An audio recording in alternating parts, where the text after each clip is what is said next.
लोकसभा में नेता प्रतिपक्ष पर टकराव के आसार बन रहे हैं। सरकार कांग्रेस को यह पद देने के बिल्कुल मूड में नहीं है। सोनिया गांधी ने इस पद को अपना अधिकार बताते हुए अदालत जाने की बात कही थी। सरकार अब कोर्ट में भी जवाब देने की तैयारी में लगी हुई है। तो यहां अब ये मामला जो है वो काफी तूल पकड़ता हुआ नजर आ रहा है। अगर नियम और परंपरा के लिहाज से देखा जाए तो कांग्रेस के दावे में बिल्कुल दम नहीं है। कांग्रेस की लोकसभा में 44 सीटें हैं, यानी कि जरूरी सीटों से 11 सीटें कम, और इस मुद्दे पर कांग्रेस को नियम के अनुसार ये पक्ष नहीं मिल सकता।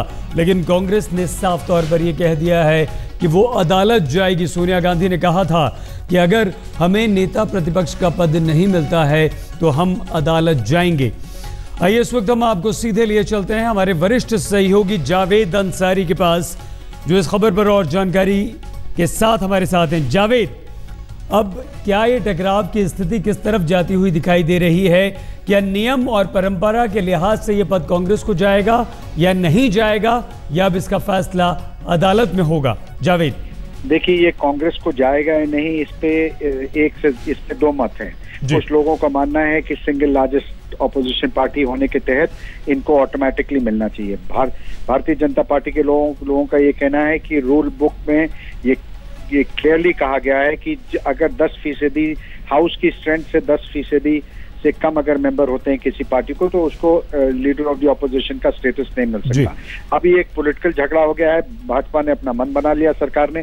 वो कहते हैं हम कतई इस बात पे कोई रियायत नहीं बरतेंगे, हम इनको वो पद नहीं देने तैयार हैं। उनका ये भी मानना है कि अगर कांग्रेस जैसे ये जाहिर कर रही थी कि वो हो सकता है कोर्ट को अप्रोच करे, वो कहते हैं अगर तो इस चीज के लिए भी सरकार ने अपना मन बना लिया। कहते हैं अगर वो कोर्ट में जाना तो जाएं, और वो तो फिर एक लंबा मसला चलेगा कोर्ट में। तो हो सकता है इस 16वीं लोकसभा की अवधि भी खत्म हो जाए और इस पे कोई फैसला ना हो।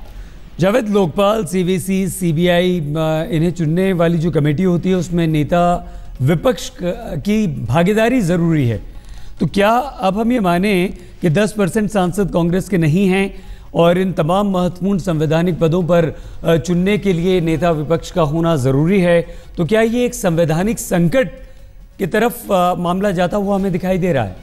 देखिए, जो विशेषज्ञ हैं उनका ये मानना है कि जो अगर आप रूल पढ़ें तो रूल में ये कहा जाता है कि प्राइम मिनिस्टर, चीफ जस्टिस या चीफ जस्टिस का कोई नुमाइंदा और नेता प्रतिपक्ष लोकसभा ये उसके मेंबर होंगे। लेकिन उसमें ये नहीं कहा गया है कि कौन होगा नेता प्रतिपक्ष।